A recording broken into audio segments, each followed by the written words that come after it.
Então vamos lá, gente, são 9 em ponto. Eu queria dar bom dia a todos novamente. Um prazer ter todos vocês aqui. Eu sou a Ana Paula Teixeira, do conteúdo da Fispal Tecnologia, então a gente já se encontra aqui há alguns anos, né? Hoje a gente escolheu um tema bem interessante, um tema bem diferente do que a gente costuma tratar, que é para falar um pouquinho sobre planejamento estratégico de energia, né, na parte de energia, e o ESG. Então, a gente começa a entrar nesse tema de ESG, que é um tema super novo para a indústria de alimentos, apesar da gente já estar ligado nas questões de sustentabilidade, mas é um tema que a gente tem abordado pouco e começamos a explorar mais aqui, inclusive também na semana da Food Industry Week, que vai ser agora em outubro. Então, se vocês não se inscreveram, aproveita para se inscrever na semana, que tem muita coisa legal. Vai ter muitos temas focados em ESG e a gente trouxe também diferentes indústrias para falar sobre isso. Então, eu queria agradecer a presença de todo mundo. O pessoal está entrando ainda. Como é que vai funcionar, pessoal? A gente vai ter 1 hora de debate entre os nossos painelistas. Tá? Todos vão falar aí sobre o tema proposto, vão trazer também algumas questões sobre indústria 4.0, produtividade, tudo relacionado aí ao planejamento energético, né? E aí vocês podem ir fazendo perguntas, tá? Eu vou ficar de olho aqui no chat para ajudar o nosso moderador, que é o professor Elvis, a separar as perguntas para vocês. Então, conforme as perguntas forem sendo respondidas, a gente eu já separo aqui e passo para ele, tá? Então, eu queria agradecer muito também a CPFL, que apostou nesse projeto com a gente, uma empresa que também está super ligada, CPFL Soluções, está super ligada também nessas questões de energética, e eu queria convidar, dar bom dia para o Flávio Souza, que é diretor comercial da CPFL, também se puder dar bom dia para o pessoal aí. Flávio, tudo bem? Oi, Ana, bom dia, tudo bem, pessoal, como vai? Obrigado pela oportunidade, bem bacana, quero agradecer aqui a Fispal Tecnologia, em parceria conosco da CPFL Soluções, para promover essa conversa. Acho que é um momento bastante... vamos tentar trabalhar de forma descontraída, mas para discutir um tema bastante importante e super relevante nas empresas que a gente vem trabalhando, e das soluções que temos no mercado. Então, eu sou o Flávio de Souza, diretor comercial da CPFL Soluções. CPFL Soluções é o braço do grupo CPFL, CPFL muito reconhecida na área de distribuição de energia na região do interior de São Paulo e no Rio Grande do Sul, mas a maior empresa também em geração de energias renováveis do país, muito grande também em transmissão e comercialização de energia e provedora de soluções como indo desde serviços de infraestrutura, como subestações, linhas, cabines primárias, manutenção de infraestrutura elétrica, até o fornecimento de energia no mercado livre, gestão, eficiência energética, geração distribuída. Então, todo o portfólio de soluções, e o objetivo da CPFL é ser o parceiro de energia das empresas. Uma necessidade básica das empresas, e no momento tão delicado, mas importante, com as empresas olhando para o futuro e com planejamento de crescimento, e energia faz parte dessa locomotiva de crescimento das indústrias. Então, quero aqui agradecer e desejar a todos nós aqui um bom bate-papo e que seja bastante produtivo para todos que estejam aqui conosco. Com certeza, temos um especialista, então, que vai poder responder todas as questões técnicas aqui na parte de energia. Muito obrigada. Também quero dar bom dia a todos os nossos outros convidados, a Laércio Júnior, Ivanaldo, Leandro Errante e o professor Elvis, que agora eu passo a palavra. Professor, o evento está contigo. Se precisar de mim, estou aqui nos bastidores. Vou estar separando as perguntas aqui para a gente poder fazer para vocês. Obrigado, Ana Paula. Bom dia a todos. Bom dia à nossa plateia, à nossa audiência desse webinar. Também dar aqui bom dia aos nossos painelistas, ao Ivanaldo, da M. Dias Branco, Leandro Errante, da Solar Coca-Cola, o Laércio, Nicolete Júnior, do Grupo Petrópolis, e o Flávio Souza, da CPFL Soluções. Também agradecer a participação deles nesse webinar. E agradecer à Fispal pelo convite para a gente estar, nesse momento, participando e moderando esse painel. Esse painel tem uma importância muito grande no contexto atual do nosso país, né? Além do planejamento energético na indústria, é fundamental para reduzir os custos da produção. É importante frisar que esse insumo energético mal gerido pode se tornar um fator limitante no crescimento, na sobrevivência de uma indústria, principalmente quando concorrentes no mesmo mercado transformam esse problema, que hoje é tão comum, em oportunidade de diferenciação. Nesse sentido, é obrigatório que a indústria se informe sobre melhores práticas, sobre fontes alternativas de energia, faça benchmarking, converse com consultorias, com especialistas focados nesse nicho, né, e participe de eventos como esse que a FISPAL e a CPF estão promovendo. A meta de investir em fontes renováveis de energia tem sido cada vez mais pública e notória por parte de indústrias de todos os setores, especialmente no Brasil, onde há um grande potencial de geração de energia limpa, como a eólica e a solar. Essa transição energética tem obrigado as empresas do setor elétrico a se tornarem protagonistas na questão de fontes renováveis, mas ainda há um caminho longo pela frente, como vai ser debatido aqui hoje, né? Há uma tendência da indústria a começar a se comprometer com as práticas ESG de sustentabilidade, né? Entre metas de redução de intensidade de emissão de carbono, diminuição de captação de água, comercialização de energia 100% renovável e própria, entre outras ações. Eu queria citar aqui que os investimentos sustentáveis hoje no mundo chegam, segundo os consultores, a 31 trilhões. A certificação ESG tem sido considerada critério crucial para aportes desses fundos de investimento.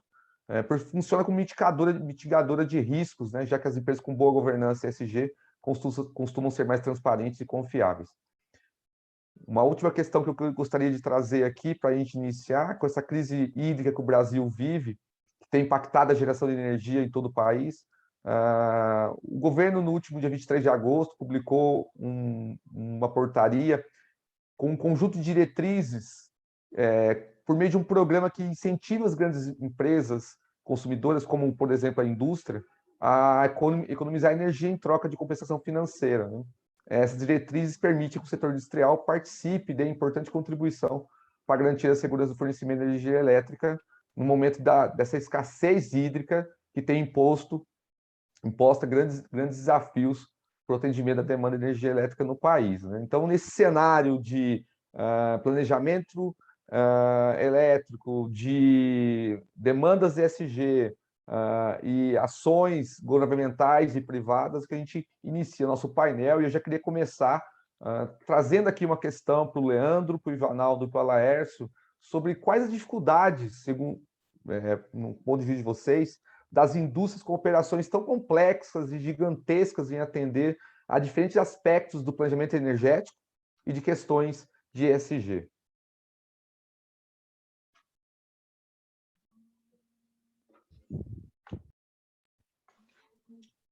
Falar um pouquinho do sistema Coca-Cola. Eu acho que a própria Coca-Cola, ela olha muito todos os fatores, principalmente ambientais, água, energia. Água, a maior parte do nosso produto, a matéria-prima é água, e água tanto para energia como para... E para nós, por exemplo, da Solar, nós temos uma primeira diversidade. A região que a gente está em todo o Nordeste, agora teve mais uma fusão na parte norte e central. Existe uma diferença de regiões de abastecimento e fornecimento que pesam muito para a gente. E muitas vezes a gente acabou buscando algumas soluções do mercado e normalmente eram soluções que a gente já fazia.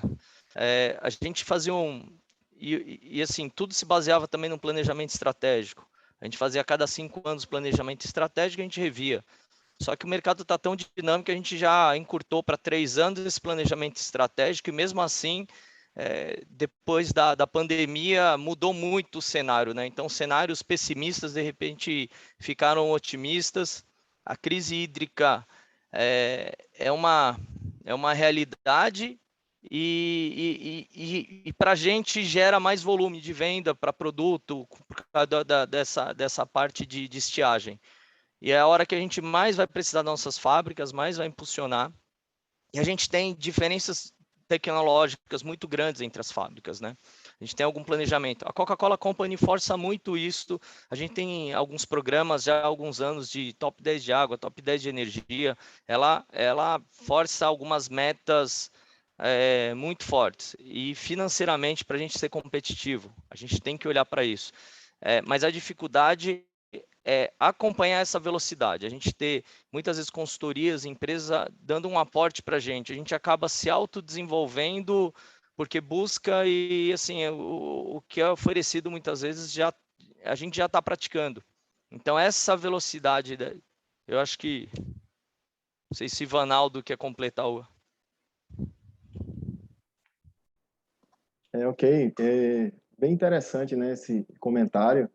Eu vejo que M. Dias Branco, né, a empresa também tem uma abrangência nacional, né, são várias fábricas espalhadas, tem bastante fábrica concentrada no Nordeste, mas Sul, Sudeste também. Então, eu vejo como um desafio da empresa de grande porte, né, de abrangência nacional, a gente buscar aí o equilíbrio entre a questão da segurança energética e a competitividade, né, a rentabilidade do negócio. Então, a gente não pode fugir da questão, nossa missão é produzir alimentos, né? Então, toda a questão da gestão energética e utilidades e os insumos são um meio de viabilizar a nossa missão, né? Então, a gente precisa garantir que a gente tenha o fornecimento na quantidade e qualidade necessários para o bom processo produtivo. Então, essa gestão de risco tem um custo que a gente não pode desprezar nesse processo, né? E a questão da competitividade em si, né? A gente ter preços competitivos, ter bons contratos e ter esse ponto de equilíbrio com o processo regulatório, né? Então, a gente tem muitas regras aí com relação a gás natural, energia elétrica, então tá atento nesse cenário. E eu entendo que uma equação que consegue juntar esses pontos que teoricamente são antagônicos é a questão do investimento em eficiência energética, né? Então, o processo de eficiência energética ela acaba tendo o efeito cascata bem interessante, né? Que ele apoia e ajuda as duas vertentes. Então, a M. Dias Branco vem investindo já há mais de uma década aí nesse processo de eficiência energética, vem fortalecendo gradativamente, ano a ano, aumentando a escala de investimento, entendendo e experimentando projetos, desde projetos mais básicos, do ponto de vista de já estar consagrado tecnicamente, digamos assim, no mercado, desde projetos mais disruptivos, com tecnologias mais avançadas. Então, a gente enxerga que o investimento constante e consolidado em eficiência energética é uma das alternativas para essa dificuldade que a gente encontra no mercado nacional, né? Tem a questão da medição de energia, um investimento importante a ser feito também, né? A questão da ISO 50001 e outros processos. Então, a gente sabe que aquilo que a gente não mede, a gente não consegue gerir efetivamente. Então, ter na estrutura uma política de eficiência energética, um plano diretor de eficiência energética focado aí na gestão das utilidades, né? Com metas de consumo específico, quilowatt por tonelada produzida, metro cúbico de gás por tonelada produzida, etc. Então, ter essa gestão de utilidades com metas de redução consistentes, né? E ao longo dos anos e buscar essa redução, né? Essa competitividade.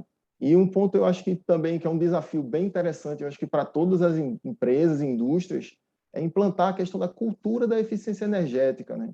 Então, assim, disseminar a informação, o conhecimento sobre o tema, para que o operador, a base da pirâmide da nossa estrutura, o nosso colaborador, entenda que aquele trabalho ele não pode ter desperdícios ou focar, saber que aquilo tem um custo, né? E aí ele possa levar isso não só para a indústria, para o dia a dia dele, mas também extrapolar aí e fazer isso também na sua residência, nas suas casas, para economizar a conta aí que não tá fácil não, esses aumentos recentes, né?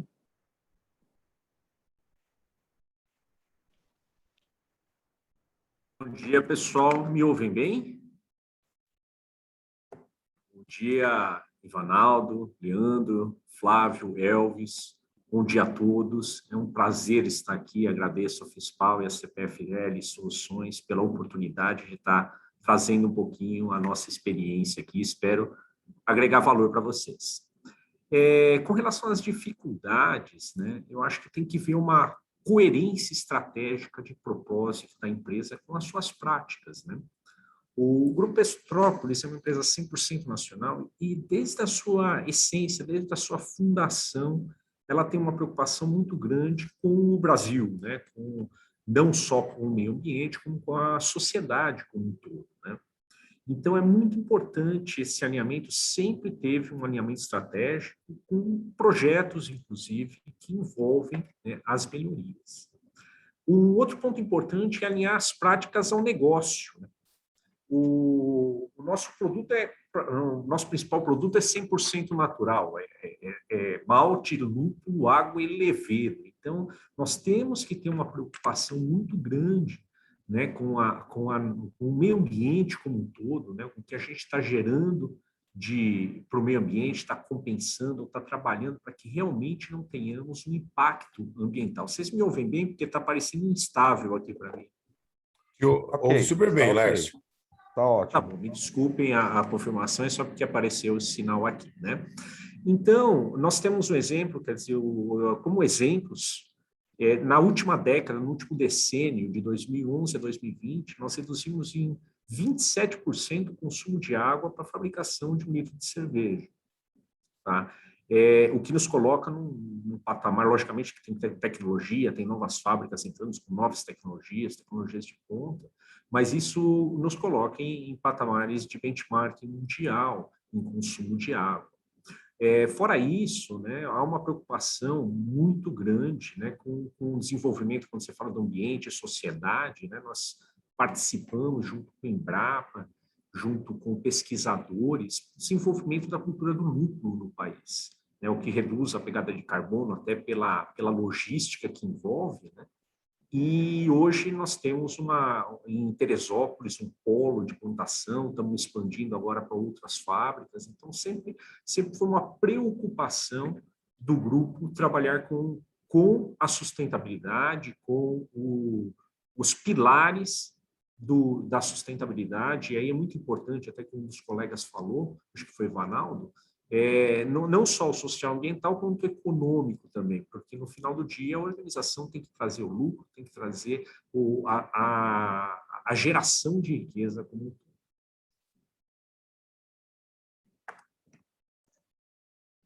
Muito bom. Eu queria pedir agora a participação do Flávio. A gente teve, pelos gestores que nos apresentaram agora aqui, uma série de ações de complexidade, né, nessa questão da eficiência energética e no planejamento para essa eficiência, né? Eu queria perguntar para o Flávio como a CPFL Soluções vê essa complexidade citada por eles, né? E se ele poderia apontar onde há caminhos para novas estratégias e opções de novas fontes de diversificação da matriz energética, como energia eólica, hidráulica, solar, que ele comentasse sobre essa questão. Legal, legal.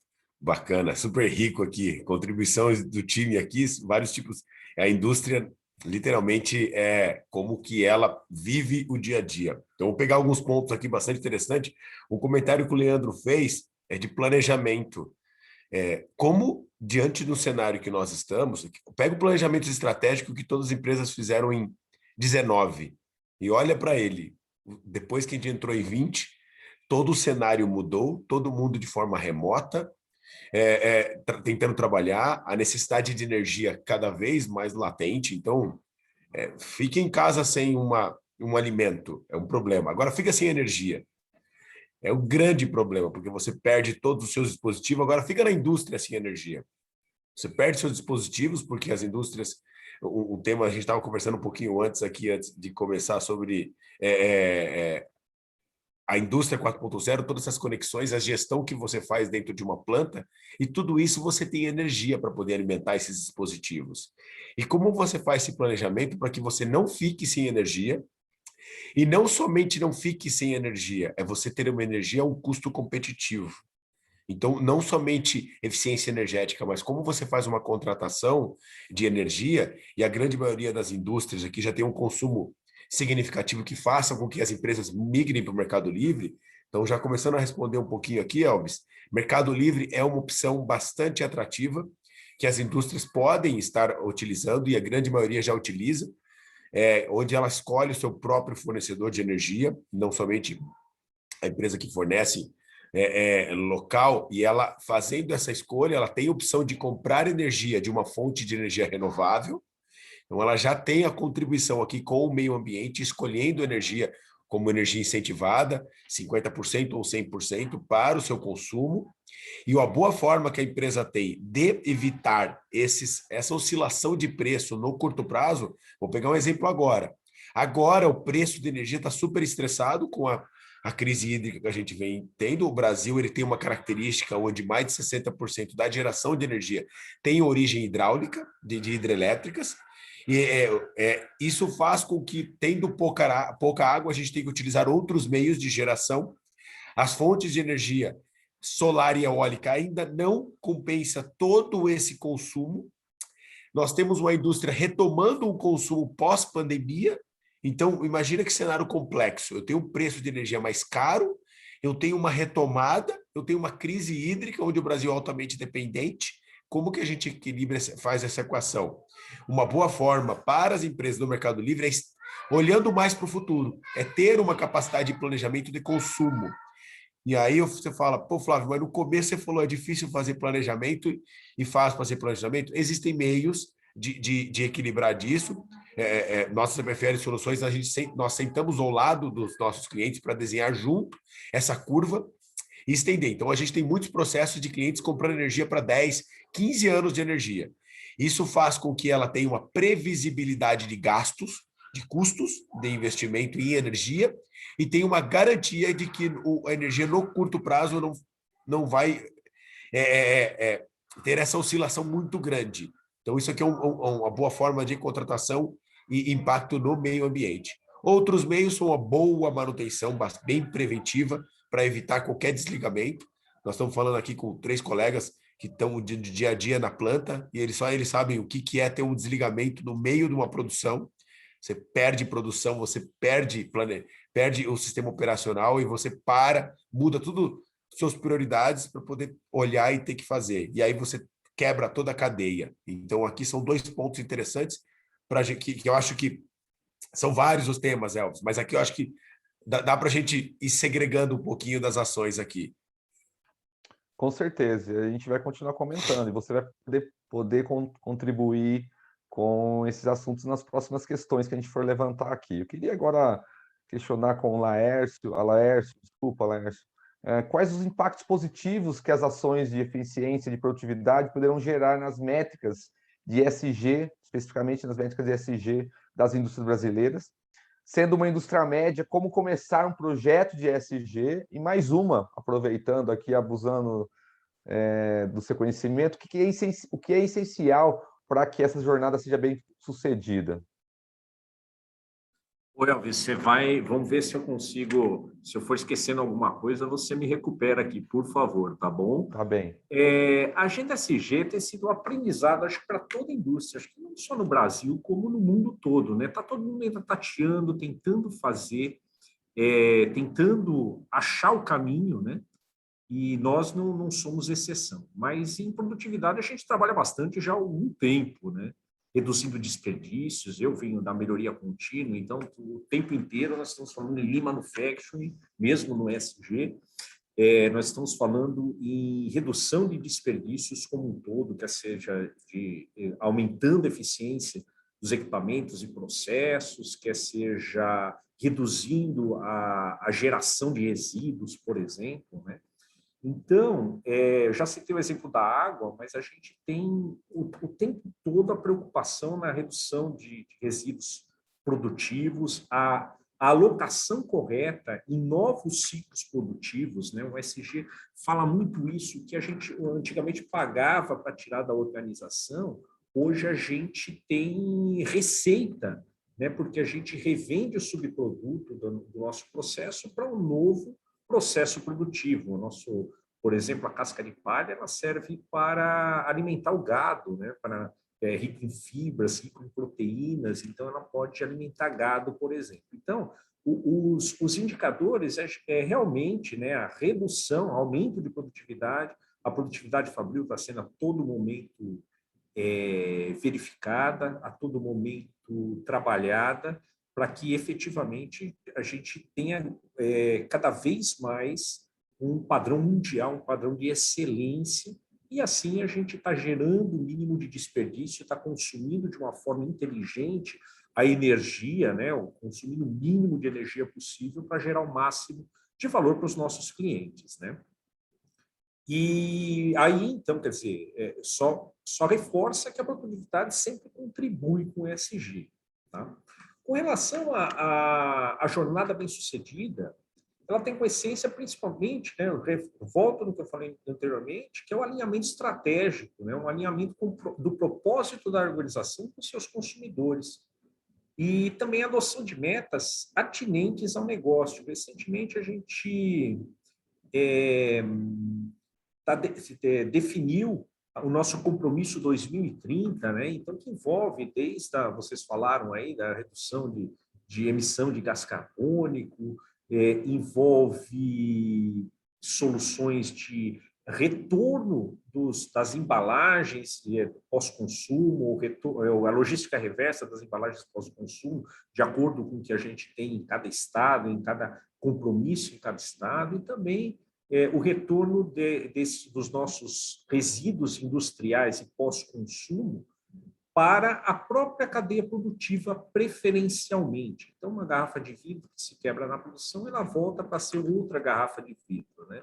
A lata igualmente. Então, essa é uma preocupação de uma jornada bem-sucedida, ela envolve isso. Hoje a gente não tem mais praticamente aterro sanitário. O nível de aterro sanitário, para não falar que é zero, é 0,2%, que envolve basicamente o dos sanitários mesmo, né? Aquele resíduo de banheiro, vamos assim dizer, né? Então, essa é uma outra preocupação, né? Então, temos que preservar o meio ambiente, atendendo a sociedade, igualmente o pilar econômico, né? O reforço, né? Que é fundamental para a manutenção do negócio no mercado, como um todo. Então, obviamente, voltando um pouquinho no início, está sendo um aprendizado. A coerência é muito importante. Então, por isso, os compromissos, as empresas têm adotado os compromissos, têm seguido linhas, né? E quando ela está alinhada com o negócio como um todo, há a tendência que realmente cada vez a gente tenha um ambiente, uma sociedade cada vez melhores, tá? Eu esqueci, acho que um tópico aí,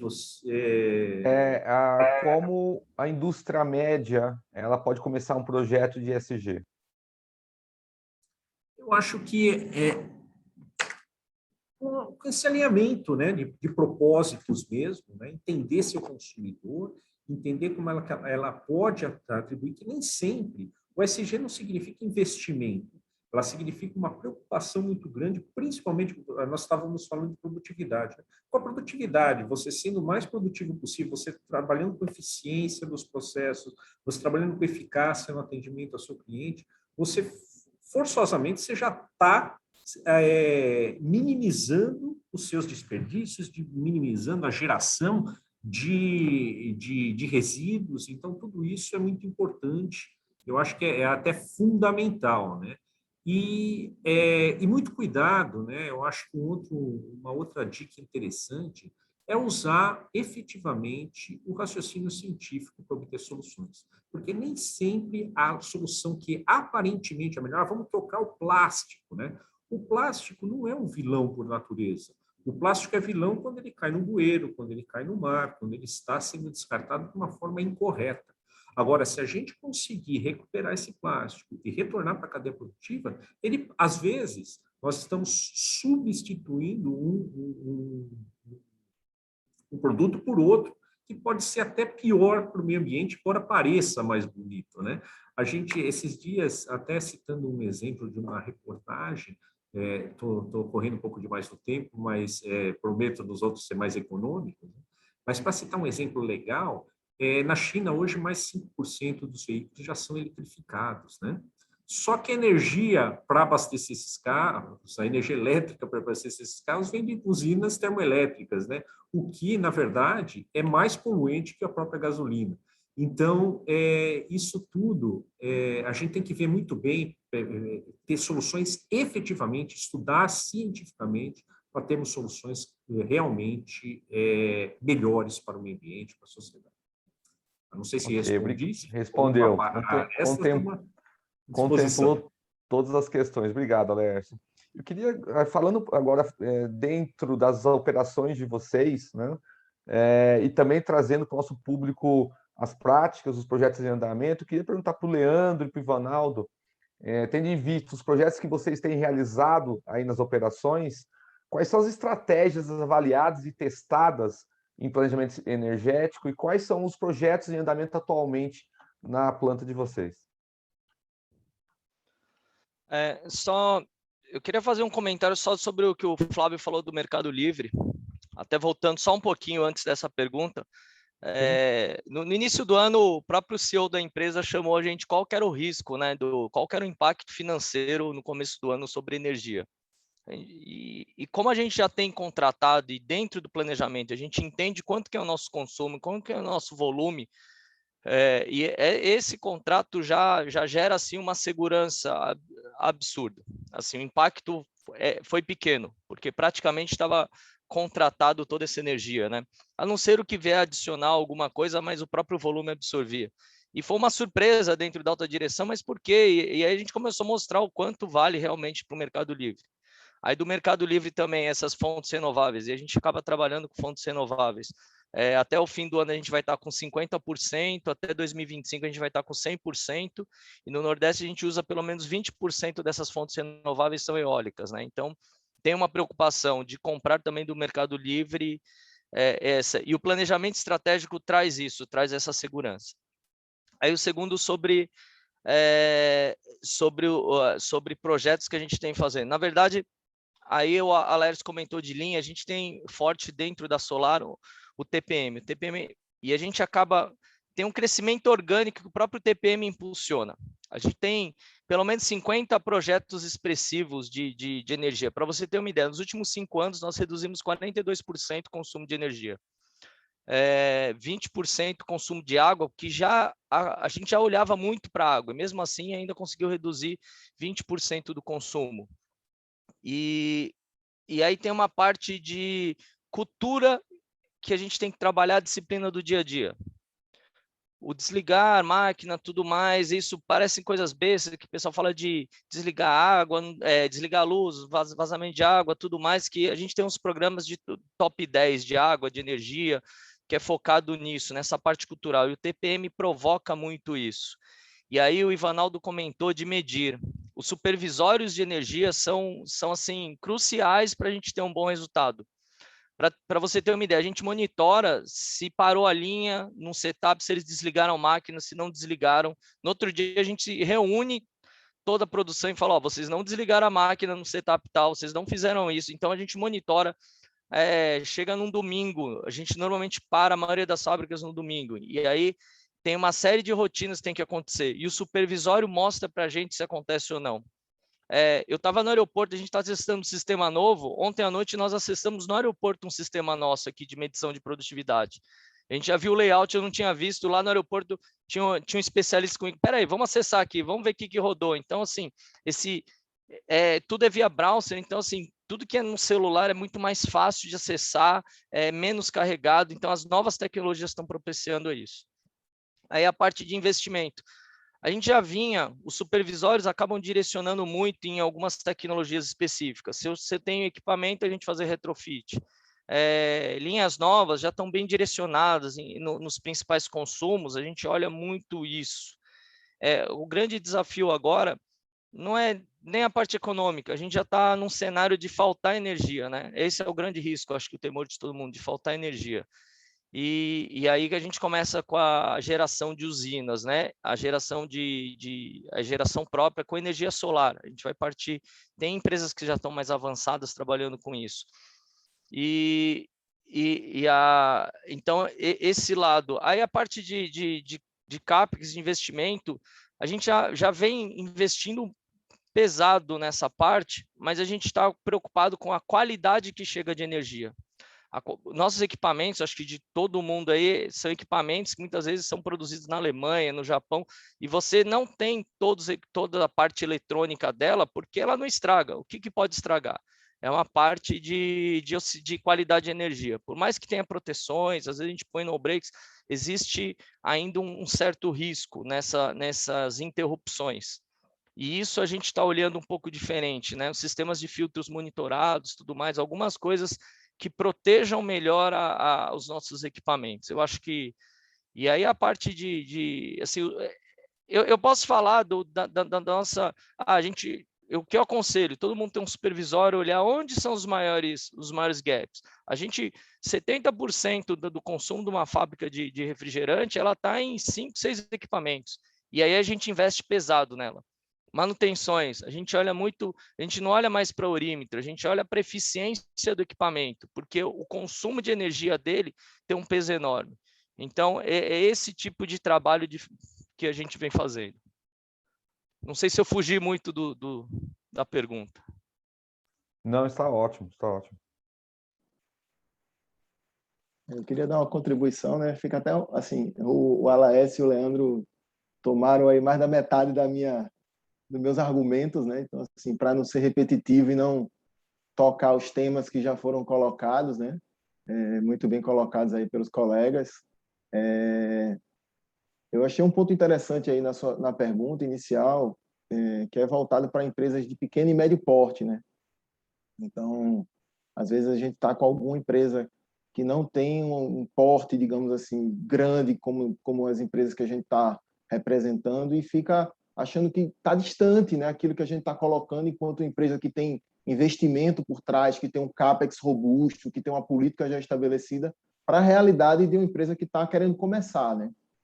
Então, eu vejo da seguinte forma: os projetos de eficiência energética, eles têm viabilidade financeira.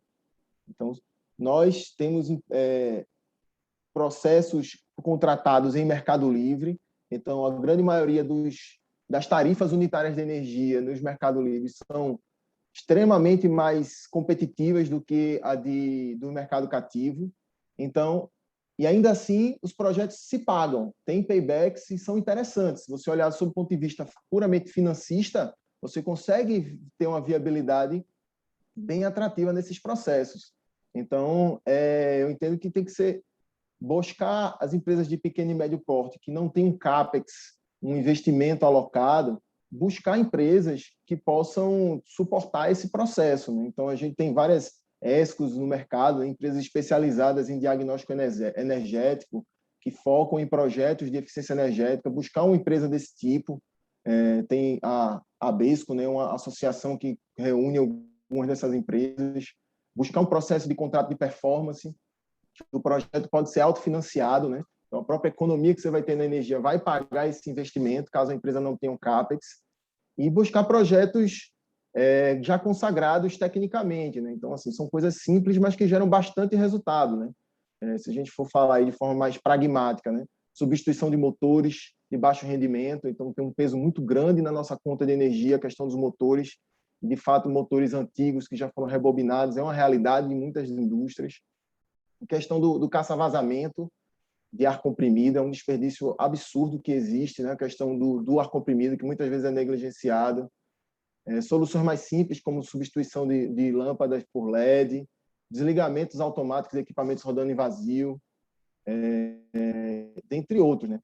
Projetos mais simples. E se a gente for para um processo um pouco mais complexo, a gente sabe que existe alguns estudos que mostram que ajustes de malha de controle de processo existe uma grande oportunidade, né? No Brasil e no mundo. Então, normalmente a gente monta uma máquina, um equipamento, existe aquela regulagem inicial que o fabricante vem, faz a instalação e deixa funcionando, depois a gente não revisita aquilo. Então, depois que você estabiliza a produção, você tem uma série de oportunidades que não são encontradas. Então, buscar esse ajuste fino das malhas de controle tem um potencial muito grande de economia nas indústrias, sabe? E aí você vai evoluindo, desde o controle, o ajuste da malha de controle básica, né, no nível de automação. Quando você vai subindo uma camada, você pode fazer uma avaliação de um controle mais estatístico do processo para encontrar as oportunidades. E aí você vai coletando os dados, você já começa a ter a questão do Big Data, ter a oportunidade de botar cientistas de dados para trabalhar com a questão de analytics, e até vislumbrando futuros inteligência artificial para poder visualizar as oportunidades de eficiência não só energética, mas do processo como um todo, sabe? Então, é um caminho, né? É uma jornada, né? Não existe uma bala de prata, uma única ação que vai resolver o problema. Então, assim, não dá para a gente buscar e procurar soluções mágicas e pontualmente vão resolver a questão. Eu acho que é ir gradativamente buscando passo a passo e evoluindo no processo, né? Um outro ponto interessante aí que o Leandro falou é a questão do mercado livre de energia, né? A gente teve um impacto significativo nos custos, né, nesse ano, porém a gente está muito bem posicionado no mercado livre, isso deu uma tranquilidade, pois o impacto seria muito maior, né? E aí um outro ponto que a gente está muito próximo e está antenado aí, visualizando de perto aí esses movimentos, que é a questão da migração para o mercado livre de gás natural, né? Que hoje ainda é um mercado regulado e tem um impacto grande aí nas operações como um todo, aí nas indústrias de alimento e vários outros segmentos também. Obrigado, Ronaldo. Flávio, você gostaria de acrescentar alguma outra questão nessas estratégias da M. Dias Branco e da Coca-Cola? Não fica fácil a missão acrescentar, porque eles fizeram uma gigante cobertura aqui. Eu só quero fazer um simples comentário, e eu acho que bem em linha do que o Leandro comentou, como exemplo da Coca-Cola tendo um foco em qualidade de energia, e o que o Ivanal também comentou é que não tem uma solução que atende todos. O que eu quero comentar? Cada indústria está no momento. Você tem indústria onde foca hoje o desafio que tem para a Coca-Cola é focar na qualidade de energia, que devido ao processo que eles vêm avançando, já tiveram 42% de redução de custo de energia, em redução do consumo de energia, e agora estão focando em qualidade de energia. Existem outras empresas que o foco é evitar interrupções, ou evitar desligamentos, ou a modernização dos ativos dentro da empresa, ou é subir o nível de tensão, está ligado na média tensão ou na baixa tensão e querem ir para outro nível de tensão, onde tem uma estabilidade maior e um custo menor para isso. Como o Ivanaldo comentou também, existem empresas, a CPFL trabalha muito próximo disso, onde ela está muito próximo das empresas para eles subirem esse nível de tensão e ter uma conexão mais estável, um custo menor e uma modernização dos ativos dentro da companhia, e outras empresas já entrando com uma automatização, uma indústria muito mais forte, com internet, com conexão, o IoT puro, onde você tem os sensores e trazendo inteligência. Isso que o Leandro comentou é muito interessante. Você, na palma da mão, você consegue, de longe, remotamente, ter uma noção da produção, até em alguns casos, até fazer alguma manobra remotamente da sua fábrica. Isso lhe dá tempo, lhe dá visibilidade, lhe dá ganho estratégico aqui para tomada de decisão. Isso que é importante. Quando você reduz o seu consumo, você tem recurso, e esse recurso pode ser investido em outros fatores dentro da sua indústria. Você pode ter pessoas com mais tempo para investir em outras ações mais estratégicas. Então, acho que esse é um simples comentário que eu faço, e eles já conseguiram cobrir muito bem as soluções que temos aqui sendo usado no dia a dia dessas indústrias. Ok, Flávio, eu queria continuar com você, pedir para você comentar um pouco, né, como que as indústrias podem buscar ações de ESG como sustentabilidade, investindo em geração distribuída, e qual a perspectiva de novas fontes para a indústria, né? E falando em ações sustentáveis, como o Certificado Nacional de Energia Renovável, conhecido como IREC, irão ajudar o compromisso do consumidor em diminuir o impacto ambiental propiciado por fontes não renováveis de energia. Legal. Boa, Elvis. Obrigado.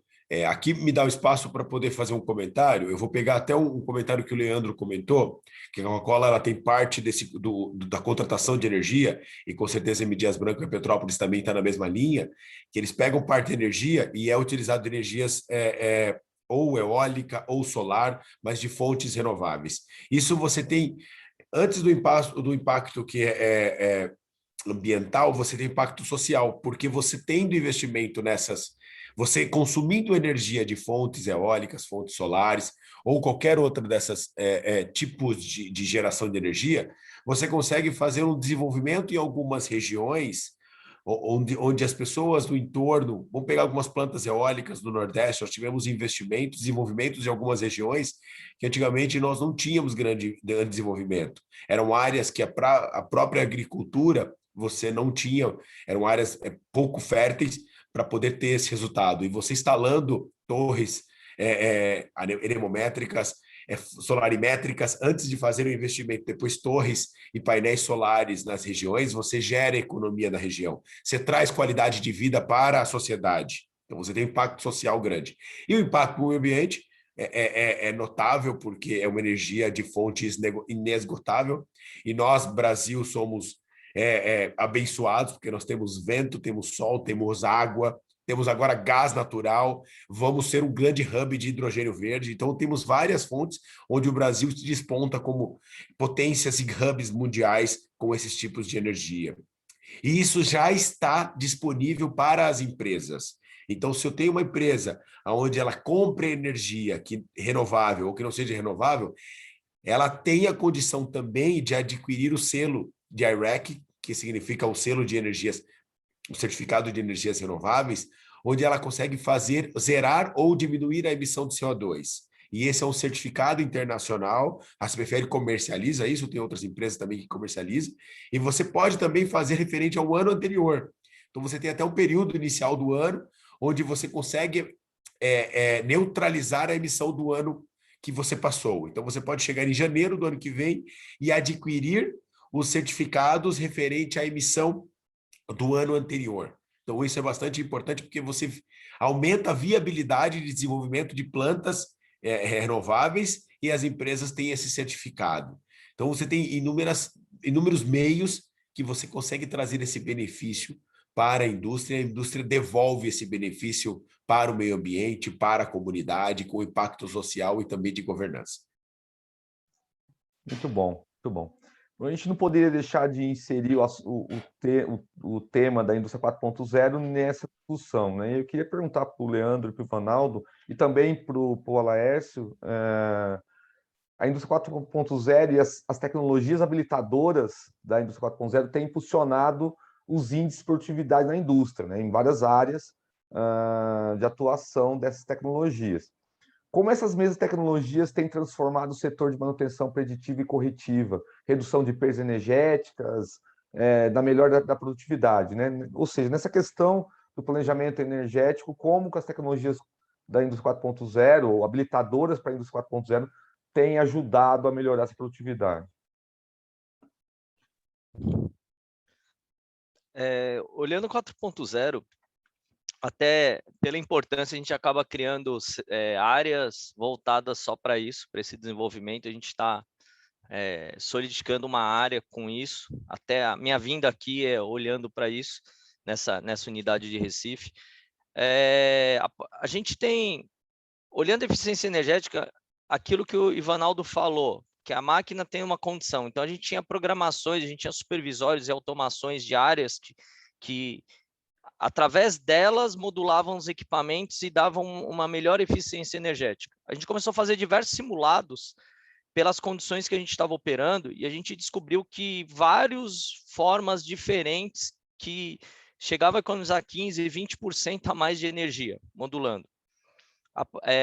E isso, aí começa a vir essas manutenções preditivas online, lubrificações monitoradas, toda essa parte, sistemas que já são consolidados no mercado, de ter no celular, você pega um Palm, aí você faz uma inspeção de manutenção. Cada vez mais você pega um QR Code, você coloca em qualquer lugar, você já puxa o documento, já pega a instrução, você pega um filme na hora do que está fazendo no equipamento, uma instrução. Hoje em dia não precisa nem mais uma instrução, você bota uma filmagem de como faz no equipamento, você pega um QR Code e você já puxa.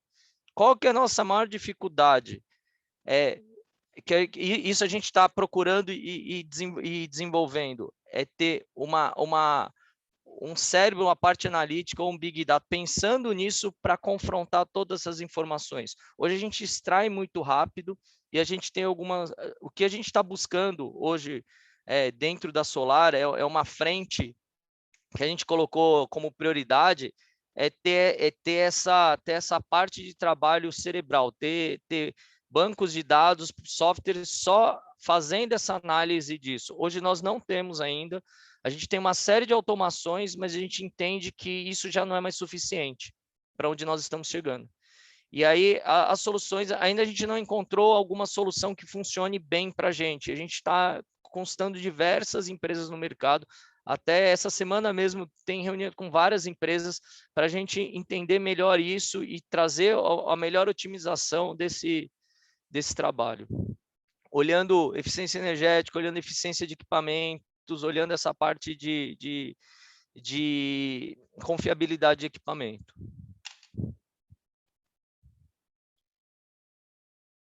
Não sei se Vanaldo complementar. Sim, posso contribuir. A M. Dias Branco tem um programa de conexão aberta aí com startups, né? A gente já está na 4ª edição, o programa Germinar, e ele tem ajudado muito, né? Esse programa, ele não é só especificamente para eficiência energética ou só para a indústria 4.0, são diversas frentes que existem, dentre elas existem questões de eficiência energética, indústria 4.0, mas o que é interessante, né, que essa jornada que a gente está seguindo aí da digitalização também, é que a gente tem a oportunidade de testar, fazer projetos piloto, testar rápido as hipóteses, barato, de forma mas não tão caras como um projeto grande e estruturado, ver se faz sentido para o modelo de negócio e, a partir disso, escalar aí, espalhar esse projeto piloto para as demais linhas de produção, para as demais unidades, né? Então, a gente tem tido uma curva de aprendizado bem interessante aí com esse programa. A gente está aprendendo a ter a conexão, né, com as startups. Ficamos aí positivamente impressionados com o nível de maturidade das startups. Então, quando a gente começou esse processo lá atrás, alguns anos atrás, a gente imaginava que ia encontrar só os moleques lá de faculdade que não conheciam de negócio. Isso não é uma realidade, né? Existem muitos ex-diretores, CEOs e pessoas de grande conhecimento da indústria, de conhecimento universitário, se aliando às mentes jovens, digamos assim, recém-saídas da universidade, montando produtos bem interessantes, né? Então, estamos muito em linha com o que o Leandro falou, né? A facilidade de fazer a coleta do dado, assim, é basicamente investimento em tecnologia que já existe no mercado. A gente coleta muito dado, porém, o que fazer com ele, né? A gente precisa ter uma inteligência, uma equipe, um squad, né? A gente tem um trabalho bem forte aí de convergência do TI, né? Da tecnologia, da informação com o TA, né? Com a automação em si dos processos. A gente está buscando essa fusão dentro do processo da corporação, se aproximando, porque tem que montar um time, não tem jeito, né? Um time de cientista de dados, de analista de dados, ou montar ter uma empresa parceira que possa ajudar nesse processo, e o número de insights que a gente consegue e oportunidades que se enxerga que estão debaixo do tapete, digamos assim, né, do dia a dia da produção, são bem interessantes, né? Tem um rio de oportunidade aí nesse processo.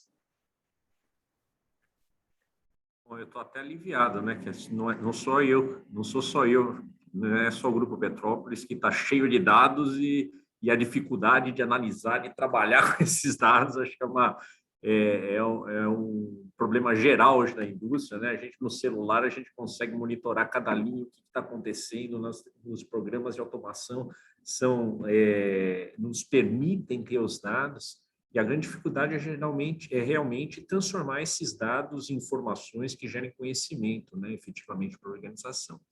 Então, em complemento, né, é muito importante a gente, aí, como eu disse, hoje os dados não são problemas, essa aproximação com as startups, aí, que o Ronaldo falou também, é fundamental. Até esse ano nós estamos inaugurando, estamos terminando a construção aqui do nosso Lab de Inovação e Sustentabilidade. Carinhosamente a gente chama de LIS, né?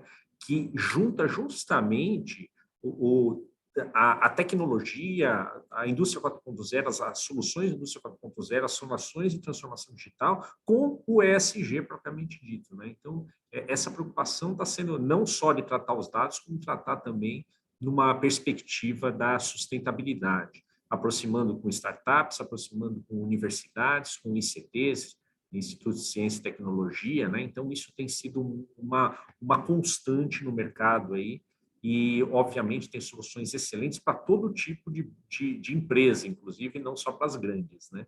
Então, essa aproximação, esse desenvolvimento de pilotos, né, que o Ronaldo também disse muito bem, né, é uma constante para a gente ver o que realmente tem aderência ao negócio e o que pode trazer efetivamente a geração de conhecimento lá na frente, que é o que nos permite a tomada de decisão. Ok, Lércio, obrigado. Pessoal, a gente está caminhando para o final aqui. Eu vou pedir para vocês acelerarem um pouquinho as respostas para a gente poder contemplar. Depois também, a gente tem muitas perguntas do nosso público, tá? Queria perguntar para o Flávio como ele enxerga, ou como a CPFL Soluções tem atuado na manutenção das instalações elétricas e quais os ganhos que você destaca para as empresas que investem em contratações periódicas dessas manutenções. Ótimo, bom ponto, Elvis. Nós escutamos aqui vários temas aqui dos colegas que estão no dia a dia aqui, liderando a processo produtivo, e parte do princípio que todo planejamento é feito partindo de uma planta em super eficiência produtiva. E quando você se depara com uma interrupção ou um problema, e aí você quebra todo o seu racional. Então, uma manutenção preventiva, ela é muito importante para você evitar.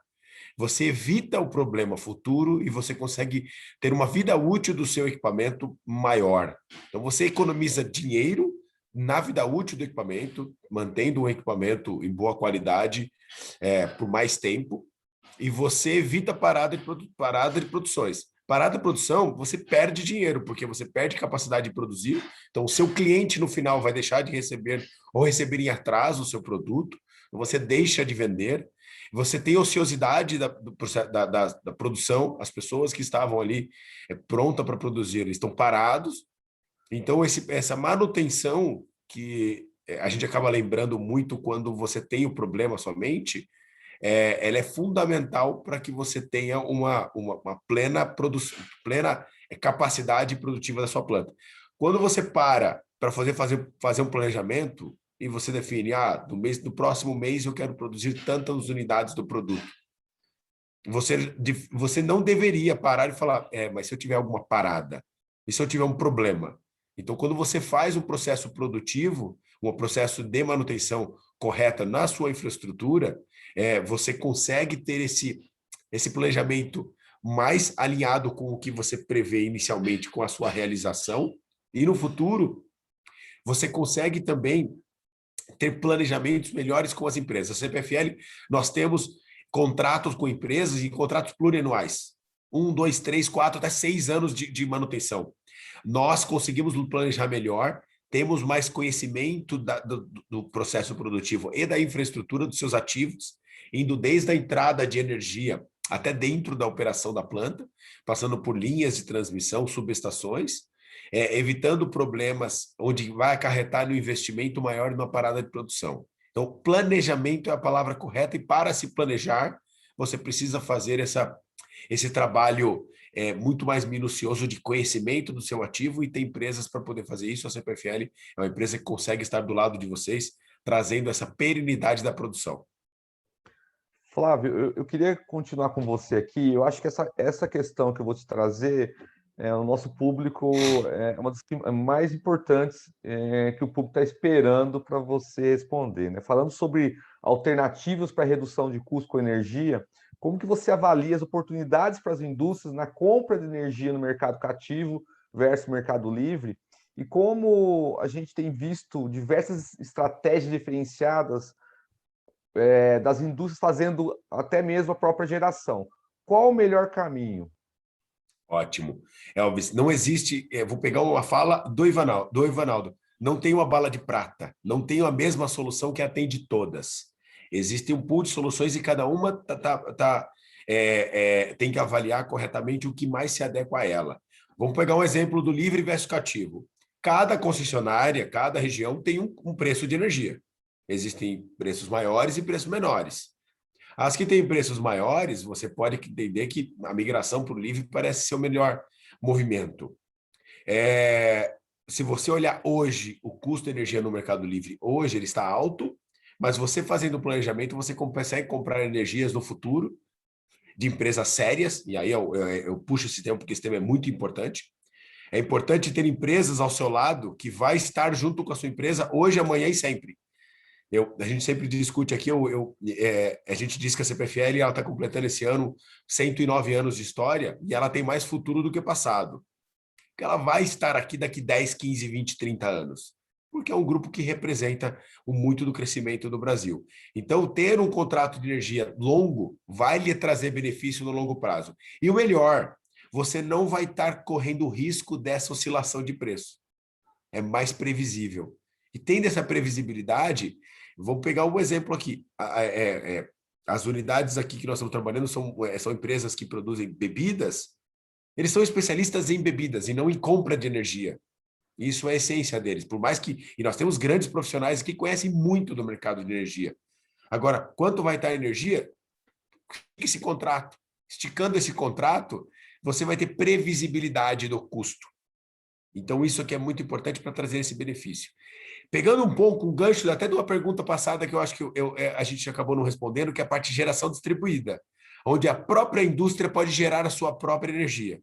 Existem muitas e muitas empresas, e se diz muito sobre energia solar no Brasil.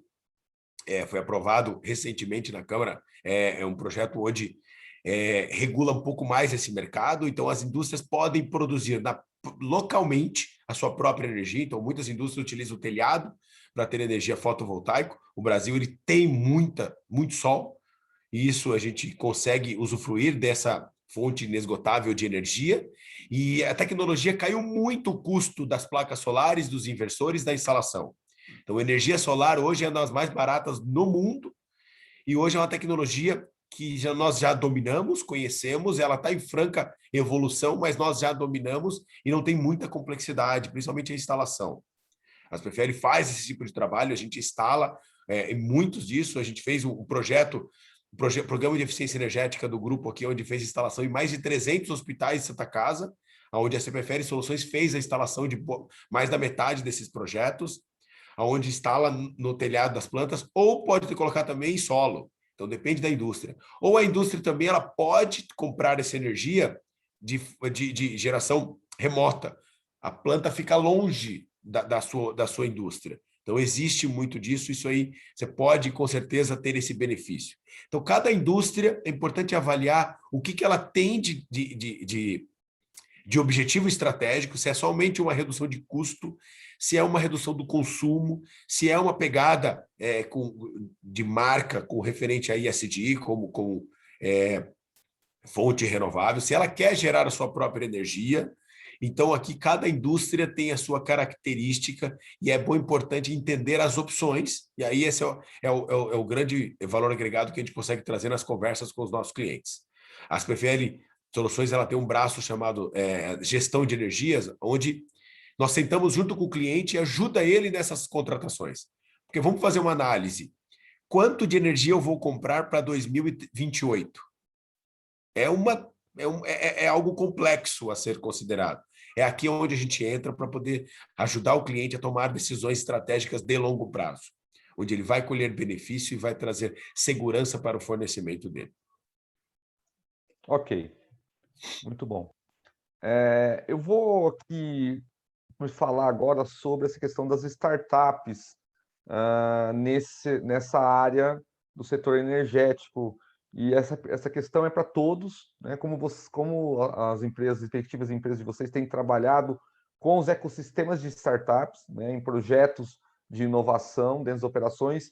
O Alaércio falou um pouquinho, né, do Centro de Inovação, de um lab que está sendo criado. E se vocês poderiam citar algumas startups nesse setor energético, se vocês mapeiam ou monitoram startups nesse segmento, né? E quais as dicas que vocês dariam às indústrias que gostariam de trabalhar em projetos em parcerias com os ecossistemas de startups, né? A gente integra na indústria 4.0 muito essa questão de integrar, de articular a indústria com startups na questão da indústria 4.0, mas especificamente no setor energético, como vocês veem esses projetos de parceria?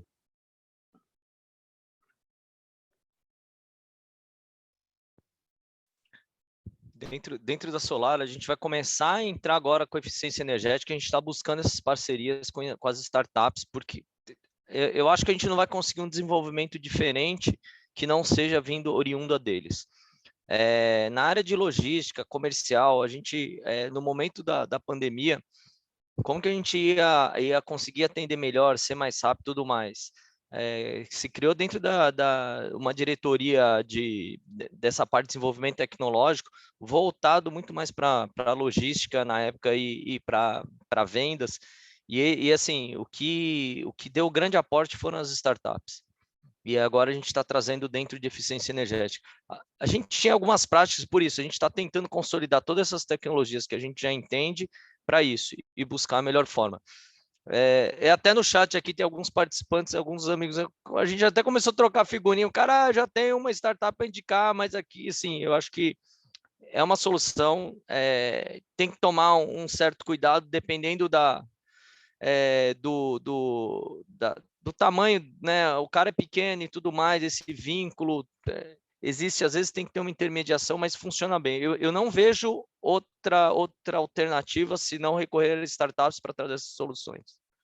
Eu só queria inserir uma questão aqui no meio. Se vocês também conhecem algum ecossistema do Brasil, algum hub do Brasil especializado nessa questão da eficiência energética. Em Recife mesmo tem um centro tecnológico, né, que eles fazem essa parte eles incentivam essa parte de startups, né? Porto Digital, dentro do Porto Digital? O Porto Digital. Mais alguém, pessoal? Posso dar uma contribuição. Esse processo que eu comentei, né, que esse programa Germinar, que a M Dias vem tocando, né, tem sido uma experiência bem interessante nesse sentido. A gente vem captando, através de chamadas, né, do ecossistema aí de inovação e sendo conectado a várias empresas, né? Algumas a gente já evoluiu bastante, estamos já com projetos em mais de um ano aí de evolução. Várias outras a gente vem monitorando e tivemos um primeiro contato e acabamos não avançando nos processos. Mas, assim, como eu comentei, né, o nível de maturidade das startups é bem interessante, né? Assim, eu posso citar algumas, né, pontualmente, né? Aí tem que avaliar cada caso, né? Então, a gente tem um trabalho acontecendo em Fortaleza com a startup chamada Cube, né? Ela vem fazendo aí um trabalho conosco. Em Jaboatão, em Pernambuco, né, uma unidade, a gente tem trabalhado com uma empresa chamada Induscare, também está conosco lá, desenvolvendo em execução nesse momento, inclusive, né? Já tivemos um trabalho, estamos tendo continuidade com uma empresa chamada Intelup, também de São Paulo, tem ajudado bastante a gente já no foco mais de coleta e análise de dados, né? Tem outra empresa que tem sido uma grande parceira nossa nesses processos também, a ST1, uma empresa de coleta e análise de dados também, e acaba linkando o processo de eficiência energética com análise de processo, e diversas outras, né? A gente já conversou com algumas empresas e vamos nessa metodologia, né? Fazendo pilotos. As startups têm uma grande facilidade porque elas conseguem se adequar mais facilmente ao negócio, né? Tem mais flexibilidade, mais agilidade para ajustar os produtos dela à necessidade de cada cliente. E vamos montando um processo aí misto, né? Então, temos empresas de grande porte consolidadas no mercado, as grandes empresas de automação e de inovação e de indústria 4.0, que dão um suporte mais estratégico e de grande porte na estrutura da empresa, e as startups vão ajudando na ponta e ajustando os contextos aí para a necessidade de negócio de cada unidade, sabe? Um outro ponto que eu queria comentar rapidamente também sobre a questão do Mercado Livre, né, que o Flávio comentou, eu faço uma analogia muito forte com a questão do mercado, né, bolsa de valores, investimento pessoal. A gente procura buscar sempre uma diversificação, né, de portfólio, né? A gente não é nenhum gestor de carteira de investimento recomenda que você seja 100% agressivo ou 100% conservador, né? E aí, no Mercado Livre, né, nas soluções, eu entendo que a gente tem que ir nesse mesmo caminho, né? Isso é a filosofia de trabalho da M. Dias Branco. Então, a gente tem investimento, tem contratações de médio e longo prazo no Mercado Livre, tem uma parte de carteira com energia renovável, né, incentivada, tem alguma parte do investimento com cogeração. A gente está buscando também agora alguns processos de autoprodução, então a gente está bem avançados aí de conversas.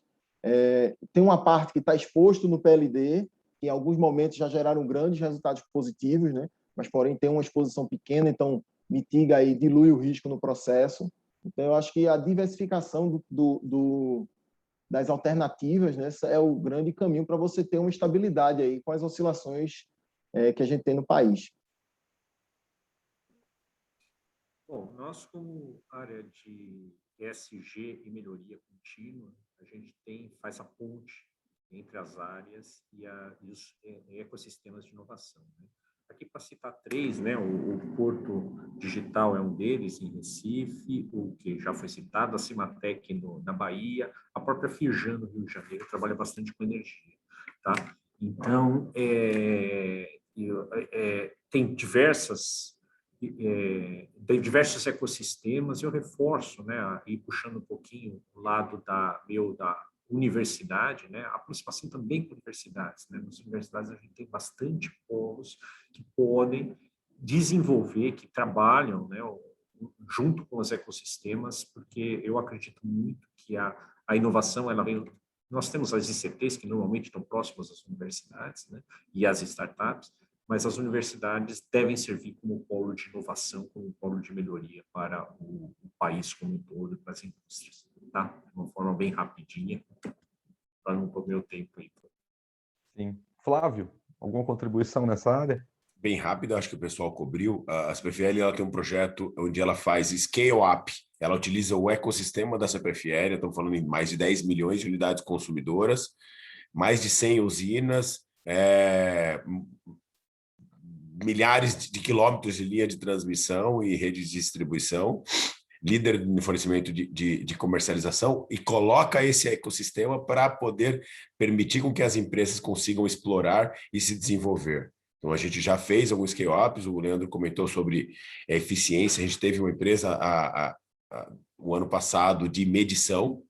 Então, é muito importante como você trabalha dados, transforma dado em informação e depois em ação. Esse é o desafio que nós temos aqui. Big Data está chegando muito forte aqui, a gente tem informação, e o que eu faço com isso? E aqui é importante, é como que a gente transforma em ação. Então, acho que é só essa contribuição. A gente vem trabalhando com o nosso plano chamado Inova, onde a gente faz um scale-up das empresas. A gente já selecionou no ano passado 10 empresas para poder fazer esse projeto. Ela fica um ano e pouco conosco, tendo essa oxigenação nesse ambiente que nós temos de energia.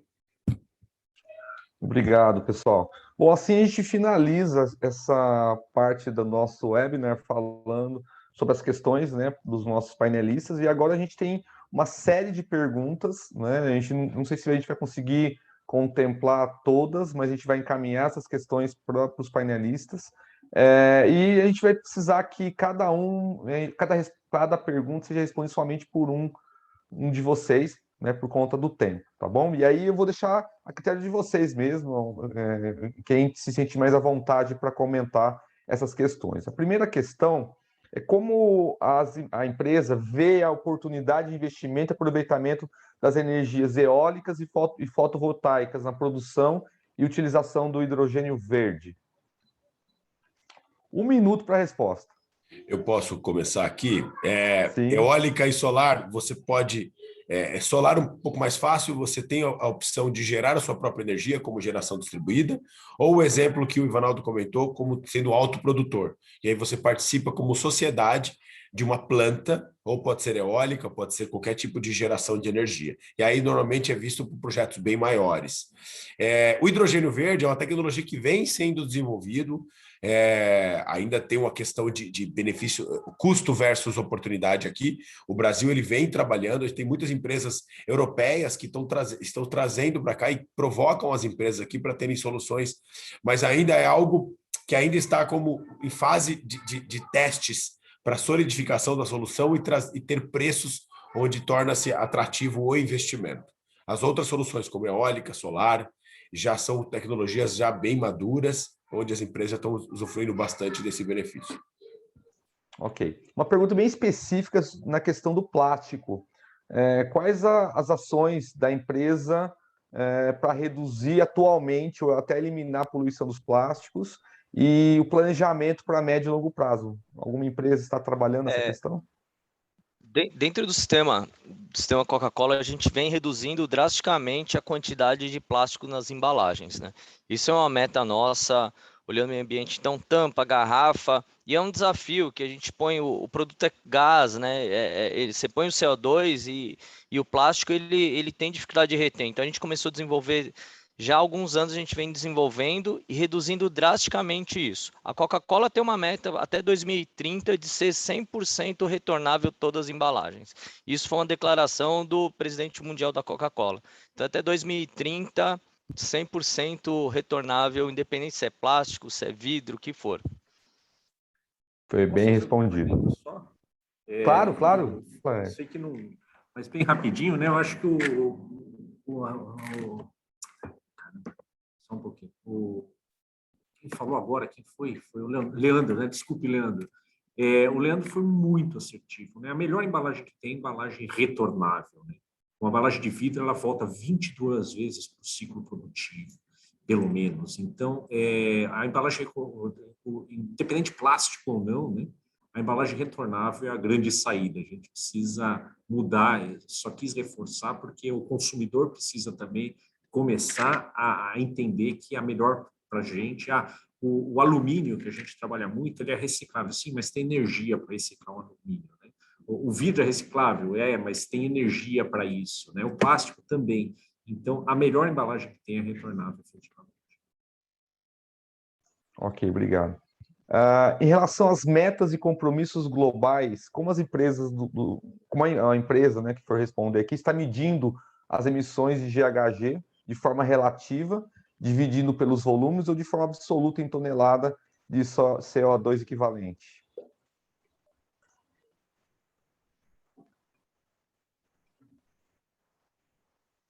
Eu acho que eu posso fazer uma contribuição e talvez o Laércio possa nos ajudar aqui.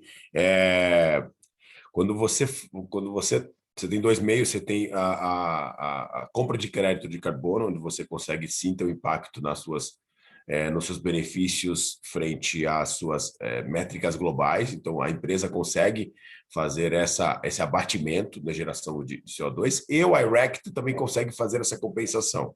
Então, esses dois aqui, e depende do planejamento estratégico e objetivo de cada indústria aqui para poder fazer essa compensação. Mas a utilização de energias renováveis e a compensação com o certificado de I-REC, você tem sim contribuições para ser abatida nessas métricas, dependendo de cada indústria.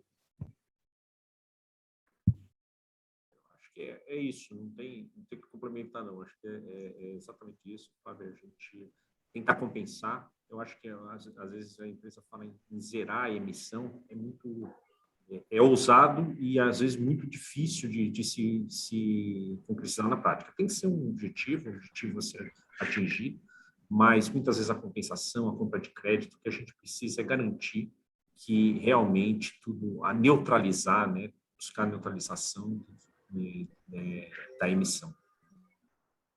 Ok. Tem duas perguntas aqui que eu acho que eu posso unir, falando sobre usina de resíduos e as usinas de geração de energia tratando resíduos urbanos. Já foi pensado ou analisado? Existe sim tipos de geração. O resíduo é uma tecnologia bastante específica, porque o resíduo ele tem que ter a umidade baixa para você ter um alto poder calorífico, então você precisa tratar o resíduo e depois você consegue fazer a queima. Mas quando você faz a queima, existe um preço para esse mercado. Quando eu comentei sobre energias incentivadas, essas são metodologias do Mercado Livre, chamada energia convencional incentivada a 50% e incentivada a 100%. Incentivada a 100% normalmente são energias oriundas da queima de lixo, onde você tem um preço mais caro por isso. Você tem um benefício nessa compra, então você paga um pouco menor no custo da distribuição de energia, em detrimento a utilizar. Isso é um benefício que a regra permite para poder fazer uma reserva de mercado, uma viabilização para poder aquisição desse tipo de energia. Existe sim, não são grandes os projetos, existem projetos locais, onde pode utilizar a queima de resíduos como madeira ou gás, própria geração de gás metano, onde você consegue fazer essa biodigestor e fazer essa geração. Obrigado, Paulo Peixoto fez um comentário aqui, não é queima, é carbonizada. Ok, obrigado por trazer aqui a contribuição. Isso aqui é legal, essa interação aqui. A gente vai fazendo contribuições de todos aqui. Obrigado. Uma pergunta bem direta aí para as empresas: quais as melhores ações para reduzir o consumo no horário de ponta, o HP?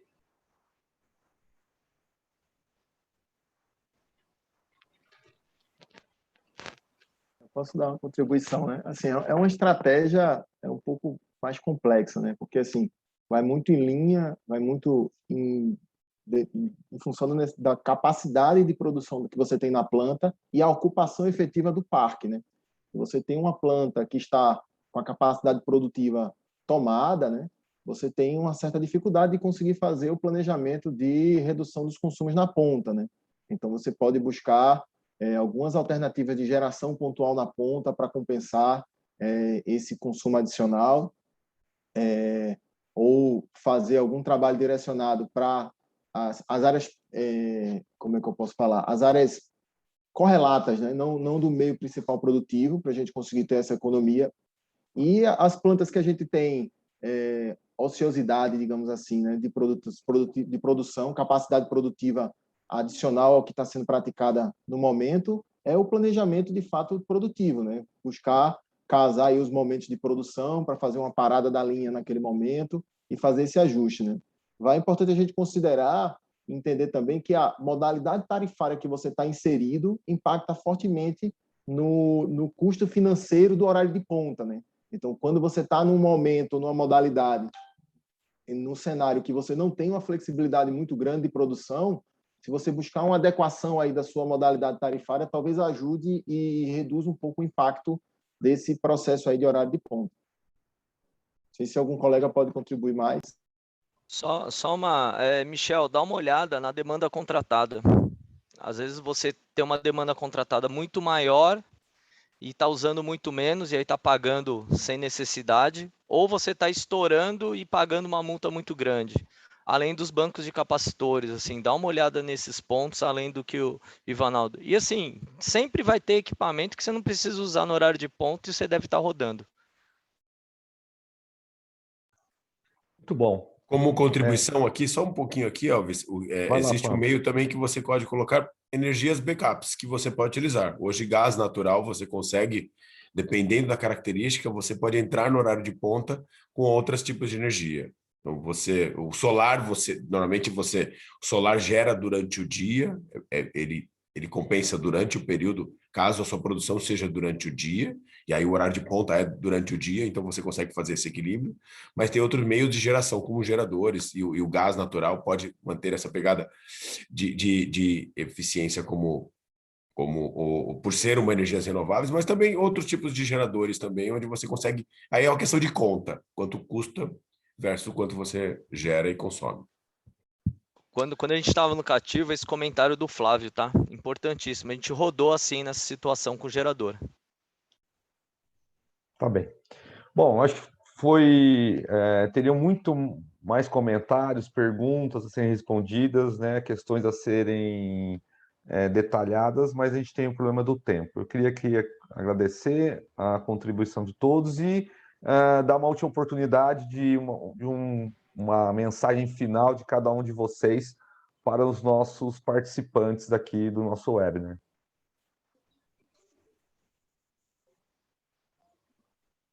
Ótimo, eu quero agradecer aqui, riquíssima conversa, puta bate-papo, dá vontade de ficar aqui o dia todo tendo essa conversa aqui. Eu sou um entusiasta falando sobre energia, e eu acho que nós somos privilegiados pela quantidade de desafio que nós temos.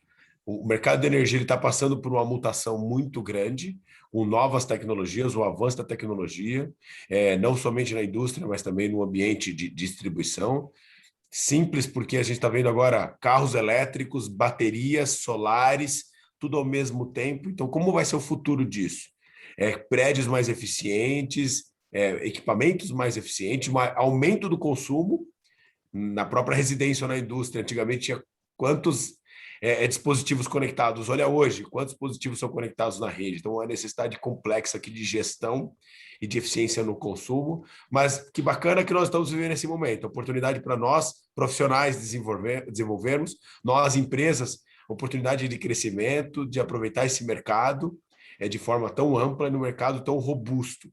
Então, a gente está mudando a característica de compra. Logo mais, as casas poderão comprar energia no Mercado Livre também. Isso é uma questão de tempo para isso ocorrer. E como vai ser isso? Então, significa oportunidade para todos. Eu vou deixar aqui no chat o link do meu LinkedIn aqui, caso tenha uma necessidade, mas fique à vontade. Obrigado gigantemente a Laércio, Leandro, Ivanaldo e Elvis, e ao pessoal da Fispal Tecnologias pelo promover aqui esse bate-papo tão rico aqui nessas indústrias de ponta. Todas aqui dominam os mercados que participam. Obrigado.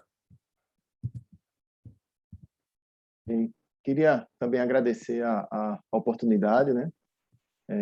Ficar disponível para quem quiser a gente se conectar, né? E conversar um pouco sobre o tema a posterior. A M. Dias Branco está listada na carteira do Easy, né, da B3, é uma empresa de capital aberto, então já é uma premiação, um fruto de um trabalho que vem acontecendo, e assim, nada mais nobre, né, e mais enriquecedor do que a gente trabalhar para salvar o planeta, né, o meio ambiente. Então, no final das contas, no final do dia, a gente tem um processo muito nobre aí por trás que devemos buscar e trabalhar o bem maior, né? E eu convido, né, quem não, das empresas e as pessoas que estão conosco aí acompanhando, quem ainda não iniciou essa jornada, né, de eficiência energética da ESG, fiquem já convidados para iniciar esse processo, né? Estamos disponíveis aí para ajudar no que for possível e necessário para a gente ter essa corrente do bem aí como um todo e colher os frutos, né? Não só do meio ambiente, mas também como resultado e rentabilidade para o negócio das empresas. Um abraço. Obrigado pela oportunidade da gente. Eu acho que tem um network, várias pessoas já entraram em contato, gente que eu não via há muito tempo e assim, o sistema Coca-Cola Solar está de portas abertas, independente de empresa. A Laércio, a gente tem uma fábrica de vocês em Rondonópolis, a gente conversa muito com eles por causa de tecnologia, assim, eu acho que na área industrial não tem concorrência, né? Mais na área comercial, questão de mercado e venda. E de portas abertas para quem quiser vir trocar uma figurinha, vir olhar algum processo também, tá? Obrigado pela oportunidade. Igualmente, eu só tenho a agradecer, realmente, nós somos parceiros, né, no que diz a indústria, né, nós somos apaixonados pela indústria, apaixonados pela produção como um todo, né, pela efetividade. O ESG é um tema cada vez mais recorrente, nada mais aderente ao ESG do que a energia, né? Então, estão me ouvindo? Porque vocês estão todos travados. Tá? Então, só para finalizar, eu coloquei meu LinkedIn ali também, né? Estou à disposição e sempre à disposição, e é sempre um prazer participar. Obrigado. Muito bom, pessoal. Professor Elvis, queria te agradecer imensamente por contribuir com a gente, moderar esse webinar com grandes feras e também dizer que a gente fica feliz aí de ter cumprido o nosso papel como Fispal Tecnologia, de entregar um conteúdo riquíssimo para vocês. E 1h30 é muito pouco, gente. Então, preparem-se para a semana da Food Industry Week, que vai ser de 4 a 8 de outubro, outubro. Lá a gente vai ter 8 webinars, mais de keynote speakers, tem presidente de indústrias confirmados, então não percam, a gente está esperando todos vocês. Vamos falar também de ESG, planejamento, todos esses temas importantes aí para a indústria. Agradeço demais todos, tenham todos um bom dia, até a próxima. Obrigado, Tchau, pessoal. Um abraço. Tchau. Tchau, pessoal.